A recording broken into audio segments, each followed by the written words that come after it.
नमस्कार। Education world के online platform पे आप सबका स्वागत है। मैं आई के त्रिपाठी और आज हम प्रैक्टिस सेट 5 करेंगे और वो किस परीक्षा के लिए आप अच्छी तरह से जान रहे हैं। टीजीटी, पीजीटी, एलटी के लिए इस प्रैक्टिस सेट को हम हल कर रहे हैं और उसी श्रृंखला में आज 5वां टेस्ट, 5वां प्रैक्टिस सेट हमको हल करना है। और ये 4 प्रैक्टिस सेट हल करते हुए आपको ये स्लोगन बिल्कुल लग रहा होगा कि ये प्रासंगिक पूरी तरह से समझ में आ रहा होगा कि अगर आप इसी तरह से प्रैक्टिस करते रहे तो सफलता आपके कदम चूमने लगेगी, सफलता आपके कदम चूम लेगी अगर आप ऐसे ही प्रैक्टिस सेट लगातार हल करते रहे। क्योंकि इस प्रैक्टिस सेट में हम केवल प्रश्नों को ही हल नहीं करते बल्कि उन प्रश्नों से जुड़ी अन्य चीज़ों को भी हम समझते हुए आगे बढ़ते हैं। तो आप इसका लिंक अपने दोस्तों को शेयर कर दें जिससे कि वो भी इसका लाभ ले सकें। और हम पहले प्रश्न पे आ जाएं। पहला प्रश्न क्या है देख लें और यहीं से शुरुआत है आज इस प्रैक्टिस सेट की। पहला प्रश्न क्या है? कौटिल्य के अनुसार राज्य के कितने तत्व हैं? कौटिल्य के अनुसार राज्य के कितने तत्व हैं? मतलब कौटिल्य ने राज्य के कितने अंग माने हैं? विकल्प ए 4, विकल्प बी 5, विकल्प सी 6 और विकल्प डी 7। आपको ये बताना है कि कौटिल्य ने राज्य के कितने तत्व माने हैं। और आप जान रहे हैं टीजीटी, पीजीटी और एलटी परीक्षाओं के लिए आपके सिलेबस में क्या क्या हम शामिल कर रहे हैं। जो चीज़ें उस सिलेबस में हैं, थिंकर, थॉट और इंडियन कॉन्स्टिट्यूशन, इन तीनों को हम लेके एक साथ प्रैक्टिस सेट में इस सभी से क्वेश्चन बनाते हैं।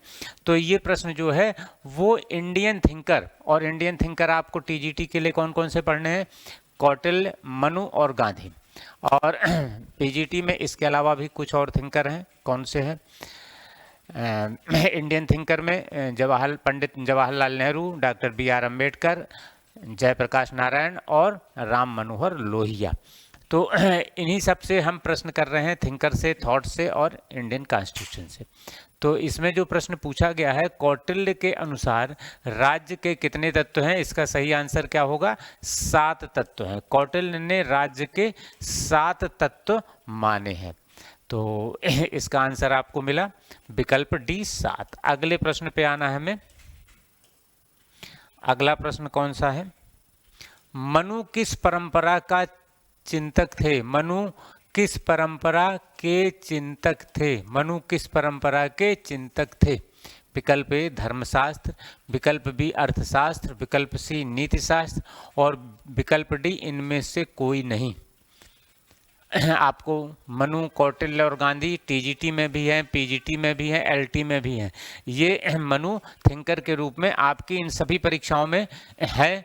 तो आपको ये प्रश्न आपको दिया गया है कि मनु किस परंपरा के चिंतक थे? विकल्प ए है धर्मशास्त्र, बी अर्थशास्त्र, सी नीतिशास्त्र और डी इनमें से कोई नहीं। वास्तव में मनु धर्मशास्त्री परंपरा के चिंतक थे। उन्होंने जो राज्य के बारे में अपने विचार दिए वो धर्मशास्त्री परंपरा के अनुरूप दिए थे। तो इसका आंसर सही होगा विकल्प ए। अब अगले प्रश्न पे बढ़े हम। प्रश्न नंबर 3। किसे भारत में अशांति का अग्रदूत कहा गया था? किसे भारत में अशांति का अग्रदूत कहा गया था? विकल्प ए लाला लाजपत राय को, विकल्प बी बाल गंगाधर तिलक को, विकल्प सी फिरोज शाह मेहता को और विकल्प डी महात्मा गांधी को। राष्ट्रीय आंदोलन में कुछ नेताओं का क्या योगदान रहा, ये आपके सिलेबस में है। राष्ट्रीय आंदोलन में जो योगदान था वो कुछ नेताओं का योगदान आपको पढ़ना है। किसका किसका पढ़ना है? पंडित नेहरू का, डॉक्टर अंबेडकर का, बाल गंगाधर तिलक का, गोपाल कृष्ण गोखले का, महात्मा गांधी का, सुभाष चंद्र बोस का और मोहम्मद अली जिन्ना का। तो इनका राष्ट्रीय आंदोलन में क्या योगदान था ये आपके सिलेबस में है। तो इसी कारण ये प्रश्न बनाया है हमने, किससे भारत में अशांति का अग्रदूत कहा गया था। और ये प्रश्न कई परीक्षाओं में पूछा गया है, ये बार बार दोहराया जाता रहता है और इसका आंसर आप समझ रहे होंगे। ये आंसर है बाल गंगाधर तिलक। बाल गंगाधर तिलक को भारत में अशांति का अग्रदूत कहा था अंग्रेजों ने। ठीक, आप अगले प्रश्न पे आ जाएं।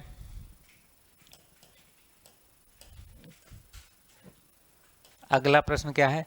प्रन्यास सिद्धांत का प्रतिपादन किसने किया? प्रन्यास सिद्धांत का प्रतिपादन किसने किया? विकल्प ए दादा भाई नौरोजी, विकल्प बी एम विश्वेश्वरैया, विकल्प सी महात्मा गांधी और विकल्प डी अमर्त्य सेन। ये प्रश्न आसान है, बहुत बहुत आसान है, प्रश्न कठिन नहीं है, इसका आंसर आपको देना है। बस अगर कठिनाई आ रही होगी तो आपको इस प्रश्न को समझने में आ रही होगी, और अगर नहीं आ रही होगी तब तो बहुत ही अच्छी बात है। लेकिन अगर इसमें कोई कठिनाई आपको लग रही होगी तो केवल इस प्रश्न को समझने में लग रही होगी। इस प्रश्न को आप समझ जाएंगे तो उत्तर आपको बहुत आसान है। प्रन्यास सिद्धांत का मतलब क्या है? ट्रस्टीशिप का सिद्धांत। ट्रस्टीशिप का सिद्धांत किसने दिया था? महात्मा गांधी ने दिया था। ट्रस्टीशिप का सिद्धांत महात्मा गांधी ने दिया था। वे कहते थे कि जो बड़े बड़े पूंजीपति हैं वे अपनी संपत्ति को अपने को उसका मालिक ना माने। महात्मा गांधी कहते थे जो बड़े बड़े पूंजीपति हैं, उद्योगपति हैं, उनकी जो संपत्ति है वे अपने को उस संपत्ति का मालिक ना माने बल्कि उसका ट्रस्टी माने और उस धन का उपयोग आम लोगों के लिए करने का प्रयास करें। तो इस तरह से ट्रस्टीशिप का सिद्धांत दिया था महात्मा गांधी ने। अब अगले प्रश्न पे आना है आपको। अगला प्रश्न कौन सा है? निम्नलिखित में से कौन गांधी जी के सत्याग्रह का साधन था? आज के कई प्रश्न जो हैं वो इंडियन थिंकर पे हैं, देख रहे हैं। पिछले 5 प्रश्न जो अभी तक हम किए हैं सब के सब इंडियन थिंकर पे दिखाई दे रहे हैं।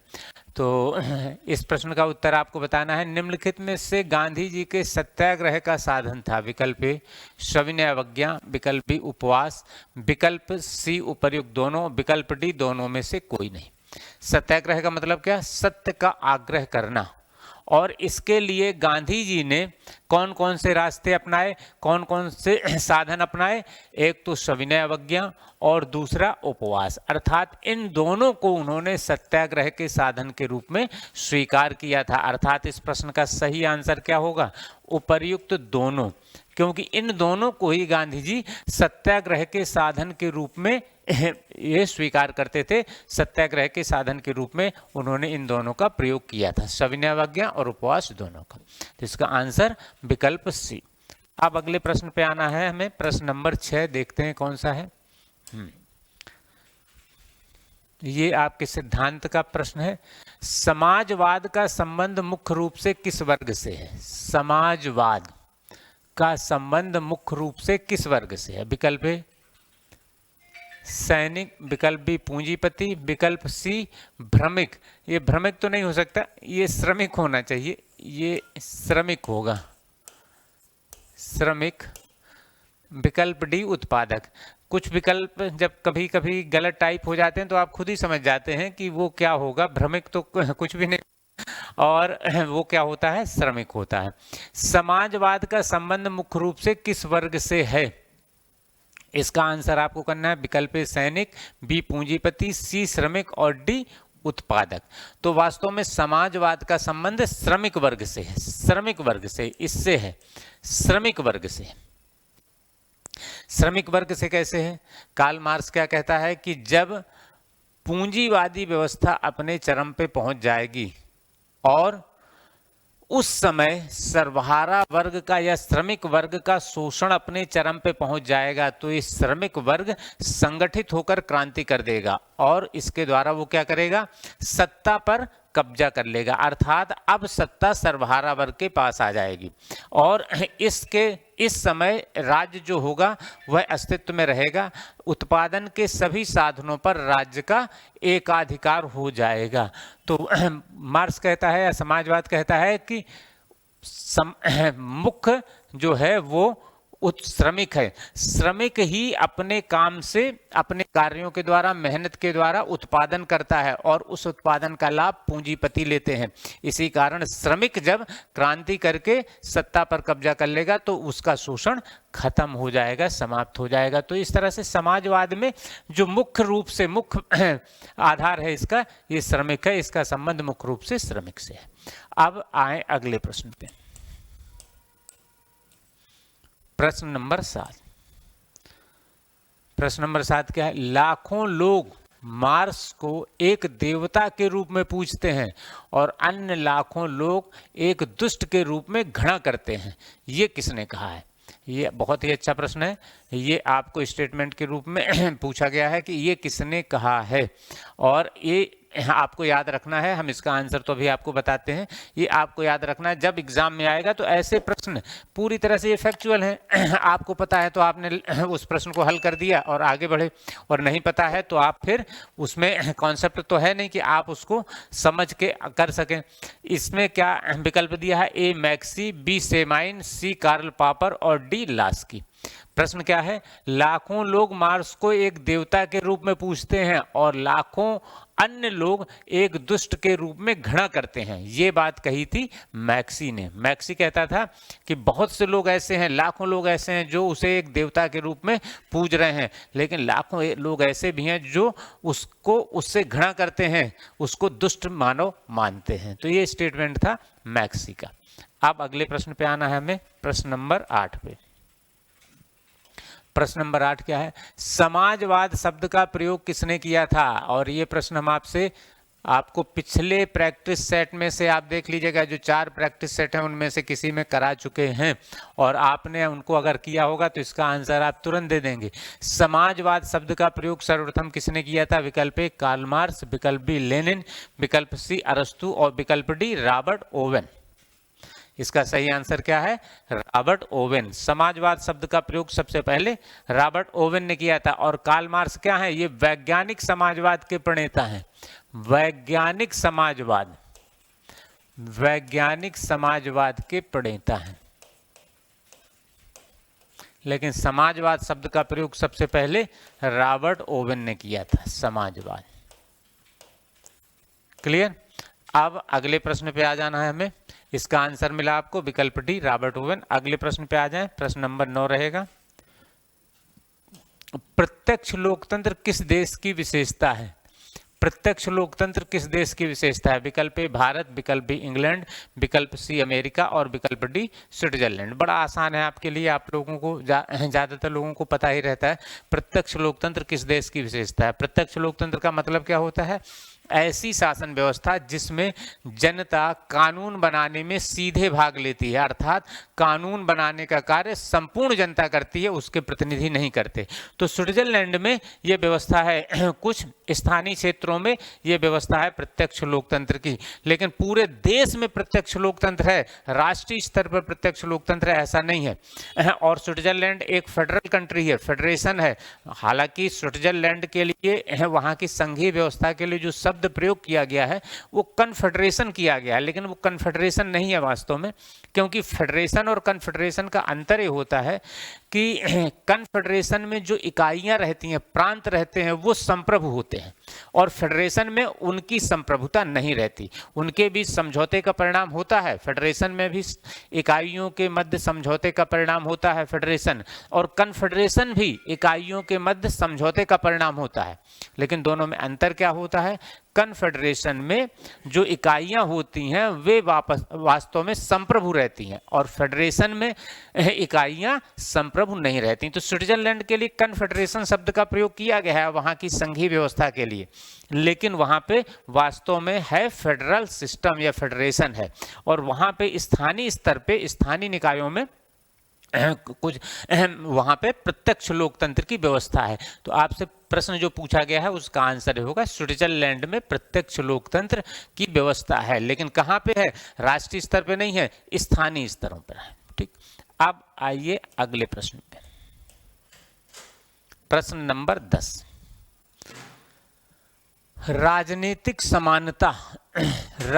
समानता किस शासन प्रणाली की विशेषता है? और विकल्प ए है अभिजात तंत्र, विकल्प बी अल्पतंत्र, विकल्प सी लोकतंत्र और विकल्प डी किसी की नहीं। राजनीतिक समानता का अर्थ क्या होता है? कि शासन कार्य में भाग लेने का अधिकार सभी को समान रूप से होना चाहिए, और ये विशेषता कहाँ की होती है? लोकतंत्र की होती है। लोकतंत्र दो तरह से अभिव्यक्त होता है, एक प्रत्यक्ष लोकतंत्र और दूसरा प्रतिनिधि लोकतंत्र। प्रत्यक्ष लोकतंत्र में क्या स्थिति रहती है कि संपूर्ण जनता शासन कार्य या विधायी कार्य में भाग लेती है। और प्रतिनिधि लोकतंत्र में क्या स्थिति होती है? जनता अपने प्रतिनिधियों के माध्यम से शासन कार्य या विधायी कार्य में भाग लेती है, अर्थात जनता अपने प्रतिनिधियों को चुन देती है और वे प्रतिनिधि जो समूह रहता है, अर्थात जो निकाय होता है, प्रतिनिधियों का निकाय, वो कानून बनाता है और उस कानून के आधार पर सरकार कार्य करती है। तो इस तरह से लोकतंत्र जो होता है, इस लोकतंत्र में राजनीतिक समानता होती है, अर्थात सभी लोगों को शासन कार्य में, विधायी कार्य में भाग लेने का बराबर अधिकार होता है। अब वो सीधे भाग लेते हैं या अपने प्रतिनिधियों के माध्यम से, ये लोकतंत्र का स्वरूप वहां किस तरह का है इस पर निर्भर करता है। लेकिन दोनों की विशेषता ये होती है, चाहे प्रत्यक्ष लोकतंत्र हो या प्रतिनिधि लोकतंत्र हो, कि राजनीतिक समानता रहती है, सभी लोग राजनीतिक रूप से समान होते हैं, शासन कार्य और विधायी कार्य में भाग लेने का सबको समान अधिकार होता है। अब इसका आंसर क्या हुआ? विकल्प सी। अब आते हैं अगले प्रश्न पे। अगला प्रश्न कौन सा है? 11। लोकतंत्र वह शासन है जिसमें प्रत्येक व्यक्ति की भागीदारी होती है। बहुत आसान है ये, इसको भी एक बार हमने कराया है और हमने आपसे बताया है कि कुछ प्रश्न हम चाहे 2% ही रिपीट जरूर करेंगे, जिससे कि आप पुराने प्रश्नों को कितना तैयार कर लिए हैं इसका भी आप मूल्यांकन खुद अपना करते चलेंगे कि जो प्रश्न हमने पहले करा दिए हैं वो आपको अच्छी तरह से तैयार हैं कि नहीं। उनको बार बार आपको दोहराते रहना पड़ेगा और बार बार दोहराने का फायदा क्या होगा कि वो प्रश्न आपको पूरी तरह से तैयार रहेंगे और एग्जाम में जब पूछे जाएंगे तो आप उसको बहुत आसानी से कर लेंगे। लोकतंत्र वह शासन है जिसमें प्रत्येक व्यक्ति की भागीदारी होती है। ये किसने कहा है? विकल्प ए सीले, विकल्प बी डायसी, विकल्प सी लिंकन और विकल्प डी बेनी प्रसाद। वास्तव में स्टेटमेंट किसका है? सीले का है। सीले ने कहा था लोकतंत्र वह शासन है जिसमें प्रत्येक व्यक्ति की भागीदारी होती है। अब आइए अगले प्रश्न पे। अगला प्रश्न है 12वां। भारत में वयस्क मताधिकार की आयु कितनी निर्धारित की गई है? बहुत आसान प्रश्न है। विकल्प ए 15 वर्ष, विकल्प बी 18 वर्ष, विकल्प सी 21 वर्ष और विकल्प डी 25 वर्ष। अभी अभी उत्तर प्रदेश में विधानसभा के चुनाव हुए हैं और कुछ अन्य राज्यों में भी विधानसभा के चुनाव हुए हैं, तो ये इस समय ये प्रश्न प्रासंगिक भी है और बहुत ही आसान है। भारत में वयस्क मताधिकार की आयु कितनी निर्धारित है? 18 वर्ष निर्धारित है। ठीक, अब अगले प्रश्न पे आ जाना है हमें। प्रश्न नंबर 13। किसने कहा है जिस प्रकार महिला के लिए मातृत्व है उसी प्रकार पुरुष के लिए युद्ध? विकल्प ए हिटलर, विकल्प बी मुसोलिनी, विकल्प सी नेपोलियन और विकल्प डी मैकियावेली। बहुत अच्छा प्रश्न। इसका आपको आंसर करना है कि ये बात किसने कही है, जिस प्रकार महिला के लिए मातृत्व है उसी प्रकार पुरुष के लिए युद्ध है, और ये कहा था मुसोलिनी ने। मुसोलिनी कौन था? इटली का शासक था और फांसीवाद जो है, फांसीवाद का प्रणेता मुसोलिनी ने कहा था कि जिस तरह से महिला के लिए मातृत्व है उसी प्रकार पुरुष के लिए युद्ध है। अब अगले प्रश्न पे आ जाइए। प्रश्न नंबर 14। कल्याणकारी राज्य मिश्रण है। कल्याणकारी राज्य मिश्रण है और 4 विकल्प दिए हैं। विकल्प ए समाजवाद एवं साम्यवाद का, विकल्प बी साम्यवाद एवं आदर्शवाद का, विकल्प सी व्यक्तिवाद और फांसीवाद का, विकल्प डी उदारवाद और समाजवाद का। भारत एक कल्याणकारी राज्य है। ऐसी स्थिति में ये प्रश्न और भी ज़्यादा इंपॉर्टेंट है आपके लिए कि कल्याणकारी राज्य किस किस का मिश्रण है, अर्थात उसमें कौन 2 तरह के विचारधाराओं से संबंधित अर्थव्यवस्था पाई जाती है या 2 तरह की विचारधाराओं का मिश्रण पाया जाता है। तो वास्तव में कल्याणकारी राज्य का अर्थ क्या होता है कि अधिक से अधिक लोगों का अधिक से अधिक कल्याण करना और जो वंचित वर्ग है उसके लिए विशेष प्रावधान किए जाना। तो यहाँ पर स्थिति क्या रहती है कि उदारवाद और समाजवाद इन दोनों का मिश्रित रूप अपनाया जाता है और इसी कारण भारत में जो अर्थव्यवस्था अपनाई गई वो मिश्रित अर्थव्यवस्था अपनाई गई, जिसमें निजी क्षेत्रों का भी अस्तित्व है और सार्वजनिक क्षेत्र की इकाइयां भी हैं। तो इस तरह से कल्याणकारी राज्य जो होता है वो वास्तव में क्या होता है? उदारवाद और समाजवाद का संयुक्त रूप होता है या उसका मिश्रण होता है, जिसमें निजी क्षेत्र भी अस्तित्व में रहता है और सार्वजनिक क्षेत्र भी रहता है अस्तित्व में, जिससे कि लोगों का कल्याण संभव हो सके और विकास भी संभव हो सके और इस विकास का लाभ अधिक से अधिक लोगों को मिले। इस कारण ये दोनों व्यवस्थाएं अस्तित्व में रहती हैं। तो कल्याणकारी राज्य किसका मिश्रण है? उदारवाद और समाजवाद का। इसका आंसर होगा विकल्प डी। अब आ जाएं हम अगले प्रश्न पे, प्रश्न नंबर 15। प्रश्न नंबर 15 है, निम्नलिखित में से कौन कल्याणकारी राज्य का समर्थक था? कौन कल्याणकारी राज्य का समर्थक था? विकल्प ए जवाहरलाल नेहरू, विकल्प बी लेनिन, विकल्प सी बेंथम और विकल्प डी जे.एस. मिल। बहुत आसान प्रश्न है। भारत के प्रथम प्रधानमंत्री पंडित जवाहरलाल नेहरू कल्याणकारी राज्य के समर्थक थे और इसी कारण इन्होंने भारत में मिश्रित अर्थव्यवस्था को अपनाया और इसके द्वारा निजी क्षेत्र और सार्वजनिक क्षेत्र दोनों सह अस्तित्व में आए। तो जो प्रश्न पूछा गया है, निम्नलिखित में से कौन कल्याणकारी राज्य का समर्थक था? वे पंडित जवाहरलाल नेहरू। अब अगले प्रश्न पे आ जाएं, प्रश्न नंबर 16। प्रश्न नंबर 16 में क्या है? अहस्तक्षेप की नीति किसकी विशेषता है? अहस्तक्षेप की नीति किसकी विशेषता है? विकल्प ए श्रेणी समाजवाद, विकल्प बी समाजवाद, विकल्प सी सकारात्मक उदारवाद और विकल्प डी नकारात्मक उदारवाद। आपसे प्रश्न पूछा गया है, अहस्तक्षेप की नीति अर्थात ऐसी नीति जिसमें आर्थिक क्षेत्र में राज्य हस्तक्षेप नहीं करेगा, बिल्कुल भी हस्तक्षेप नहीं करेगा। और ये विशेषता होती है नकारात्मक उदारवाद की, कि जिसमें राज्य निजी क्षेत्र में, राज्य या आर्थिक क्षेत्र में बिल्कुल भी हस्तक्षेप नहीं करेगा, किसी प्रकार का हस्तक्षेप नहीं करेगा राज्य। ये विशेषता होती है नकारात्मक उदारवाद की। और सकारात्मक उदारवाद की क्या होती है? कि राज्य कुछ मामलों में हस्तक्षेप कर रहा है। तो इसका आंसर है डी। अब अगले प्रश्न पे आना है हमें।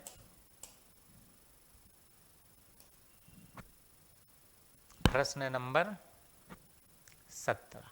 नव उदारवाद के प्रवर्तक कौन हैं? नव उदारवाद के प्रवर्तक कौन हैं? विकल्प ए रॉल्स, विकल्प बी नाजिक, विकल्प सी दुर्खीम और विकल्प डी उपर्युक्त सभी। ये पूछा गया आपसे कि नव उदारवाद के प्रवर्तक कौन हैं? नव उदारवाद के प्रवर्तक कौन हैं? और नव उदारवाद के प्रवर्तक कौन हैं? नाजिक। नाजिक नव उदारवाद के प्रवर्तक। क्लियर? अब अगले प्रश्न पे आ जाएं हम। अगला प्रश्न है लेसेस फेयर। लेसेस फेयर का अर्थ है, लेसेस फेयर का अर्थ है विकल्प ए धर्मनिरपेक्ष राज्य, विकल्प बी समाजवाद, विकल्प सी व्यक्ति को अकेला छोड़ दो और विकल्प डी इनमें से सभी। आपसे प्रश्न पूछा गया है लेसेस फेयर का क्या अर्थ है और इन चारों विकल्पों में से आपको बताना है कि क्या अर्थ है। ये तीनों अर्थ है या इनमें से कोई नहीं अर्थ है। तो वास्तव में लेसेस फेयर का अर्थ क्या होता है कि व्यक्ति को अकेला छोड़ दो, अहस्तक्षेप करो, तनिक भी उसके कार्यों में हस्तक्षेप ना करो, ये कहलाता है लेसेस फेयर। और इसका मतलब होता है किसी व्यक्ति को अकेला छोड़ दो, वो फ्री होकर अपना काम कर सके, उसके कार्यों में किसी प्रकार का हस्तक्षेप ना किया जाए। तो इसका सही आंसर क्या होगा? विकल्प सी। अब अगले प्रश्न पे आना है हमें। अगला प्रश्न कौन सा है? प्रश्न नंबर 19। क्या पूछा गया है देख रहे हैं आप इसे। निम्नलिखित में से किसने न्याय को सर्वोच्च गुण माना है? निम्नलिखित में से किसने न्याय को सर्वोच्च गुण माना है? विकल्प ए जॉन रॉल्स, विकल्प बी ब्राइस, विकल्प सी डायसी और विकल्प डी इनमें से किसी ने नहीं। आंसर कर देना है आप सबको इसका कि किसने न्याय को सर्वोच्च गुण माना है। और इन विकल्पों में से न्याय को सर्वोच्च गुण किसने माना है? जॉन रॉल्स ने। जॉन रॉल्स ने न्याय को सर्वोच्च गुण माना है। और इसके अतिरिक्त प्लेटो ने भी न्याय को सर्वोच्च सद्गुण माना है। न्याय को, प्लेटो ने न्याय को सर्वोच्च सद्गुण माना है, सर्वोच्च सद्गुण माना है। प्लेटो के अनुसार सद्गुण 4 संयम, साहस, विवेक और न्याय। और प्लेटो उसमें से न्याय को सर्वोच्च सद्गुण मानता है, और न्याय को सर्वोच्च गुण इनमें से कौन मानता है? जॉन रॉल्स मानता है। जॉन रॉल्स न्याय को सर्वोच्च गुण मानता है। अब आइए अगला प्रश्न नंबर 20। यूनानी न्याय की अवधारणा, यूनानी न्याय की अवधारणा है विकल्प ए विधिक, विकल्प बी राजनीतिक, विकल्प सी सामाजिक और विकल्प डी नैतिक। हमने प्लेटो का न्याय सिद्धांत आपको पढ़ाया है, इस पे हमारा वीडियो पड़ा हुआ है। ऑफलाइन में जिनको पढ़ा रहे हैं उन्हें तो हमने पढ़ाया ही है, ऑनलाइन में उसका वीडियो पड़ा हुआ है। उससे स्पष्ट होता है कि यूनानी न्याय की अवधारणा कैसी थी। उसमें हमने बताया है कि प्लेटो क्या कहता है कि व्यक्ति के 3 गुण होते हैं या 3 लक्षण होते हैं, उनके आधार पे वो निश्चित वर्ग बनाता है या उस वर्ग में शामिल होता है और उसी के अनुरूप अपने कर्तव्यों को निभाता है, और यही न्याय है। अर्थात कर्तव्यों का पालन वो कर रहा है अपनी इच्छा से, किसी बाह्य दबाव के कारण नहीं, किसी कानून के कारण नहीं। वह कैसे कर रहा है? अपनी इच्छा के अनुसार कर रहा है, और यही न्याय है। अर्थात न्याय कैसी अवधारणा है? नैतिक अवधारणा है। व्यक्ति नैतिकता के आधार पर अपने कर्तव्यों का पालन करता है, और यही न्याय है। अर्थात यूनानी न्याय की अवधारणा वास्तव में एक नैतिक अवधारणा है, कानूनी अवधारणा नहीं है। अब अगले प्रश्न पे आ जाना है हमें। प्रश्न नंबर 21। किसने कहा संप्रभु राज्य के दिन अब लद चुके हैं? लड़ चुके नहीं होगा, लद चुके हैं। लद चुके हैं मतलब समाप्त हो चुके हैं। संप्रभु राज्य के दिन अब लद चुके हैं, अर्थात संप्रभु राज्य के दिन समाप्त हो चुके हैं। इसका मतलब है कोई भी राज्य अब संप्रभु नहीं है। इसका अर्थ होता है कि कोई राज्य अब संप्रभु नहीं है, संप्रभु राज्य के दिन लद गए हैं। ये बात किसने कही? ये पूछा गया आपसे। विकल्प ए हाबहाउस, विकल्प बी बेंथम, विकल्प सी लिंडसे और विकल्प डी इनमें से कोई नहीं। इस प्रश्न को भी हमने कराया है। वास्तव में किसने राज्य को संप्रभु नहीं माना इनमें से, और किसने कहा कि संप्रभु राज्य के दिन अब लद चुके हैं? ये कहा था लिंडसे ने। लिंडसे कहता था कि संप्रभु राज्य के दिन अब लद गए हैं, अब कोई भी राज्य संप्रभु है नहीं। ठीक, तो इसका आंसर होगा विकल्प सी। आप अगले प्रश्न पे आ जाए हम। अगला प्रश्न है प्रश्न नंबर 22। संप्रभुता के बहुलवादी सिद्धांत, संप्रभुता के बहुलवादी सिद्धांत का प्रथम प्रवर्तक कौन था? प्रथम प्रवर्तक कौन था? विकल्प ए बोंदा, विकल्प बी लास्की, विकल्प सी मैकाइवर और विकल्प डी गिर्यक। आपसे पूछा है संप्रभुता के बहुलवादी सिद्धांत का प्रथम प्रवर्तक कौन था। संप्रभुता का प्रवर्तक नहीं पूछा गया। बोंदा कौन था? संप्रभुता शब्द का इसने पहली बार प्रयोग किया था, संप्रभुता की अवधारणा इसने दी थी सबसे पहले। लेकिन संप्रभुता का बहुलवादी सिद्धांत दिया था गिर्यक ने। इसने संप्रभुता का बहुलवादी सिद्धांत दिया था। अर्थात बहुलवादी सिद्धांत का प्रवर्तक कौन था? संप्रभुता के बहुलवादी सिद्धांत का प्रवर्तक था गिर्यक। ये था गिर्यक। अब आए अगले प्रश्न पे। प्रश्न नंबर होगा 23। प्रश्न नंबर 23 में क्या है? किसने राजनीति विज्ञान को शक्ति के विज्ञान के रूप में, किसने राजनीति विज्ञान को शक्ति के विज्ञान के रूप में परिभाषित किया? विकल्प ए लास्की, विकल्प बी कैटलिन, विकल्प सी गार्नर और विकल्प डी इनमें से कोई नहीं। ऐसे प्रश्न जो होते हैं वो पूरी तरह से फैक्ट आपको पता है तो आप इसको हल कर देते हैं, और अगर नहीं पता है तो आप ऐसे प्रश्नों को हल करने में कठिनाई का अनुभव करते हैं, नहीं कर पाते हैं आप इनको हल। तो इसका आंसर करें जो लोग बता सकते हैं। किसने राजनीति विज्ञान को शक्ति के विज्ञान के रूप में परिभाषित किया? ये था कैटलिन। कैटलिन राजनीति विज्ञान को शक्ति के विज्ञान के रूप में परिभाषित कर रहा है। इसका आंसर होगा कैटलिन। अब अगले प्रश्न पे आना है, और अगला प्रश्न क्या है? 24वां प्रश्न। औचित्यपूर्ण शक्ति है, औचित्यपूर्ण शक्ति है। विकल्प ए प्रभाव, विकल्प बी सत्ता, विकल्प सी ज्ञान और विकल्प डी धन। औचित्यपूर्ण शक्ति का मतलब क्या होता है? ऐसी शक्ति जिसमें वैधता है। ऐसी औचित्यपूर्ण शक्ति का मतलब क्या है? ऐसी शक्ति जिसमें वैधता है, अर्थात शक्ति धन वैधता, और ये बराबर क्या हो जाता है? सत्ता। ये बराबर हो जाता है सत्ता। अर्थात शक्ति में जब वैधता जुड़ जाती है तो वो बन जाता है सत्ता। अर्थात औचित्यपूर्ण शक्ति क्या है? सत्ता है। इसका सही आंसर होगा विकल्प बी। औचित्यपूर्ण शक्ति का मतलब है सत्ता, अर्थात जिसके पीछे विधि हो वैसी शक्ति, वो कहलाती है सत्ता। अब आइए आज के अंतिम प्रश्न पे, प्रश्न नंबर 25। राज्य की सर्वोच्चता का समर्थन किसने किया? राज्य की सर्वोच्चता का समर्थन किसने किया?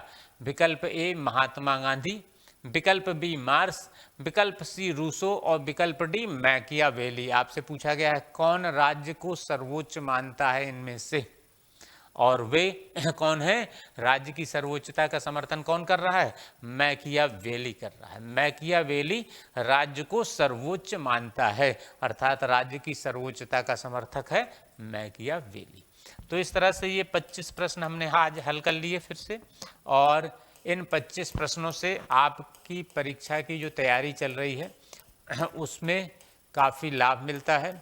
आप अपना मूल्यांकन कर लेते हैं और कुछ नए ऐसे प्रश्न आपको मिल जाते हैं जो आपने अभी तक नहीं किए हैं, और उनमें से बहुत से प्रश्न आपको एग्ज़ाम में सीधे मिल जाते हैं। वास्तव में आपका एग्ज़ाम जब तक होगा तब तक हम ऐसे कई प्रैक्टिस सेट हल कर लेंगे, और उस प्रैक्टिस सेट के माध्यम से आप बहुत से प्रश्नों को कर चुके होंगे और उसके द्वारा आप बहुत ऐसा कॉन्सेप्ट भी समझ चुके होंगे, तो आपका कॉन्सेप्ट भी क्लियर हो जाएगा, आपके पास प्रश्नों का एक बड़ा संग्रह भी हो जाएगा। तो बहुत से प्रश्न आपको सीधे मिलेंगे और बहुत से प्रश्न उसके द्वारा जो कॉन्सेप्ट हम समझाते हैं उससे मिल जाएंगे। तो आपकी तैयारी अच्छी चल रही होगी इसके माध्यम से। और अगर ये वीडियो आपको अच्छे लग रहे हैं तो आप इसे शेयर जरूर करें और हमारे ऐप को डाउनलोड कर लें, जिससे कि टीजीटी पीजीटी के लिए और एलटी परीक्षा के लिए जो कोर्सेज हम संचालित कर रहे हैं उसका आप लाभ ले सकें। आप ISPSS टीजीटी पीजीटी के लिए जो जो कोर्सेज संचालित हो रहे हैं उन सब को आप देख सकें और अपना मनपसंद कोर्स परचेज करके उसका आप लाभ ले सकें, परीक्षा की तैयारी अच्छे से कर सकें। धन्यवाद।